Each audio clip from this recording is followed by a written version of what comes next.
Thanks for tuning in to another episode of Island Bike Life. Today we're going to be checking out the all-new Pivot Firebird 29.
If you're already a subscriber to the channel, welcome back. If you're new here, thanks for checking us out.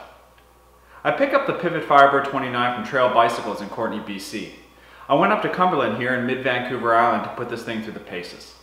Cumberland is a great trail network, has everything from green to double black diamond trails. Everything you're going to need to ride everything from a cross country to a full-on downhill bike. The loop that I took for this bike put it through its paces certainly and tested its ability to not only climb to the very top, but also descend, do some general trail riding, traversing various areas, and put it through its tests on how it climbed, how it pedaled, and how it descended. When it comes to the construction of the bike, it is an all-carbon frame. It features Pivot's patented DW link suspension design.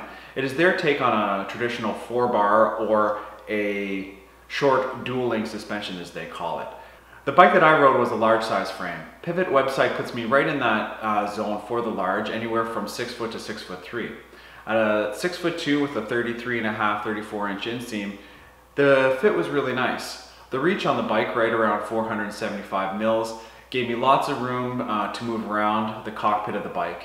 The wheelbase at about 1275 felt nice and long and stable. The nice thing was the seat tube angle, right around 74, 75 degrees. Put me in a good pedaling position for long climbs that I definitely put this thing through. The way they split this bike up is into 3 different tiers. You have your race, your pro, and your team. In each of these tiers you have a Shimano and a SRAM build. The bike that I tested was the Pro XT or Shimano build. Being that middle of the tier bike, it came with a good variety of parts. You have your Fox 36 Grip 2 up front, which was an incredible fork, with both high and low speed and high and low rebound settings. This was paired to a Performance X2 in the rear. The drivetrain was an XT 1146 cassette, XT derailleur paired to race face cranks and a 32-tooth chainring up front. We had XT brakes and a DT M1700 wheel set paired with DT hubs. The cockpit was finished off with Pivot branded carbon bar and stem. I had the bike set up in the low position. This particular bike comes with a high or a low because it can run a 27.5 plus setup if you so desire. The 65-degree head tube angle and the 74-75 degree seat tube angle made this bike really great for both descending and climbing. It was comfortable when traversing, and the geometry on this bike was absolutely spot on. I would say the large was a pretty perfect fit for somebody of my build. An extra large might have been nice just for a little bit of a longer wheelbase, But the bike was very playful, and I don't know that I would want to upgrade to a bike that size, to be perfectly honest. One test that I really wanted to put this bike through was the climbing. Pivot's promotional material certainly makes it clear that they feel that this bike can climb just about anything. The bike climbs incredibly well. The first thing that you're going to notice when you get on this thing is how light it is. It's right around 31 pounds as built. For the team version or with some carbon wheels, you would get this thing to 30 or potentially below 30 pounds depending on what parts you might want to put onto it. On my first climb, I left the X2 fully open the entire way. This included both fire road and trail climbing. Because of the suspension design, that DW link, the anti-squat on the bike really does provide a nice pedaling platform. This was apparent very early on, and it was something that was nice. On my second climb up, I did use the lockout on the rear just to see if I could find the difference. It was a little bit more efficient, especially on the fire road, which is a little bit of a longer climb, and the Sykes Road portion of that climb can be a little bit of a grind, especially late in the day. In the end, I was really impressed with the climbing on this bike. Paired with the DW Link suspension design, the light feel of the bike, and the nice ergonomics for a good climbing position, I didn't feel like the lockout was really necessary. On a very long fire road climb, yeah, sure, go ahead and throw it on. Anything short to medium, you're not going to need it. You're going to have good traction. Even out of the saddle, pedaling was fine. When considering general trail riding, I'm talking about traversing an area of a trail that isn't necessarily focused primarily on climbing or on descending. The Pivot is actually quite nice. For a bike with this much travel, 170 mils up front and 162 in the rear, you wouldn't think that it would get around as well as it does. Because of the nice suspension design, even on general trail riding, you get your power down and the bike moves. It gets up and over little areas, no problem at all, and it is actually quite fun to move around. The bike will jump around the trail, up and over roots and rocks, and is really quite a fun bike to ride. I didn't find the bike was overly tiring in this sort of environment. It is clearly not a trail bike in the traditional sense, but with that being said, you could get away with riding this bike in any sort of all-mountain/trail area. Even though it is clearly more designed for descending, you're going to have fun in this environment. When you're looking at descending, now you're talking about what this bike is really meant to do.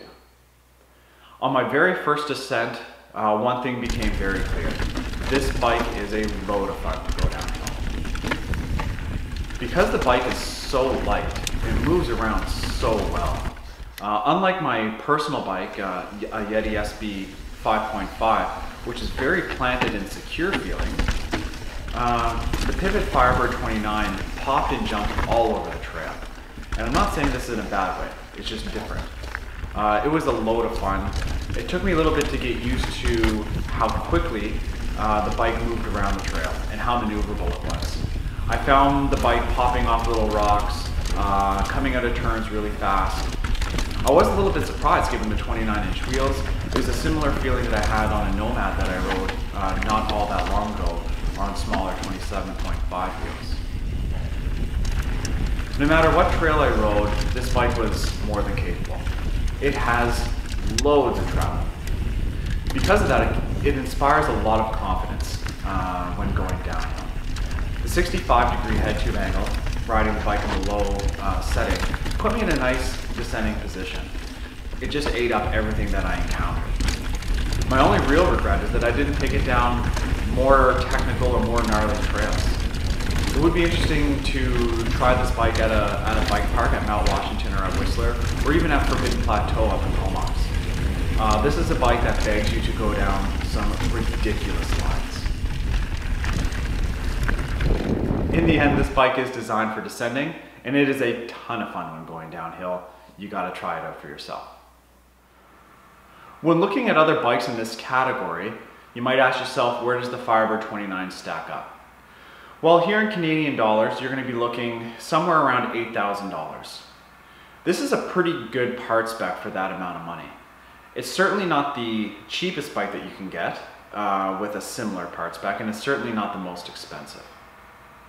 Not only are you getting the factory 36 Grip 2 up front, the Performance X2 is excellent. DT M1700 wheels and hubs are a good value. The Shimano drivetrain is nice, it's shifted well. You're going to pay a little bit of a premium for an Eagle setup on a SRAM, and you're going to switch those XTs out for guide brakes. Part of what you're going to be paying for that $8,000 is a very light, very stiff carbon frame and the uniqueness of Pivot's DW Link pedaling platform and their suspension setup. My final thoughts overall. This was an incredibly fun bike. I think the Pivot marketing does, to a degree, live up to the hype that this bike can climb anything you give to it. Certainly that is the case. You're going to get to the top, you're going to have some energy left. It isn't the most efficient long travel 29er that I've been on recently, but it climbs just fine. It's when you point this thing downhill that it really shines, and it becomes pretty clear pretty quickly what this bike is designed to do. It isn't the most stable or the most planted feeling bike that I've been on, like my own Yeti or the Transition Sentinel, for example, or even the Santa Cruz Nomad. It's fun in a different way. It moves around the trail, it pops around, it's light feeling, and it's playful. For a bike that is this big in terms of wheelbase, actual physical frame size, and the amount of travel that it has, that's a nice thing to find. One thing that I've found on other long travel bikes like this is the ride can be a little bit dull, dumbing down the trail or ironing it out. While that did happen on this bike, because of the amount of travel, it didn't make the ride boring. In fact, the ride was really fun. I'd love to have this bike again. I'd like to have this bike for myself, and you'd have a good time riding it. Well, thanks for tuning in to another episode on Bike Life. If you like what I'm doing here, think about hitting the subscribe and the like button. Leave me a comment down below and come and find me on Instagram. Thanks again for watching. Now let's go hit the trails.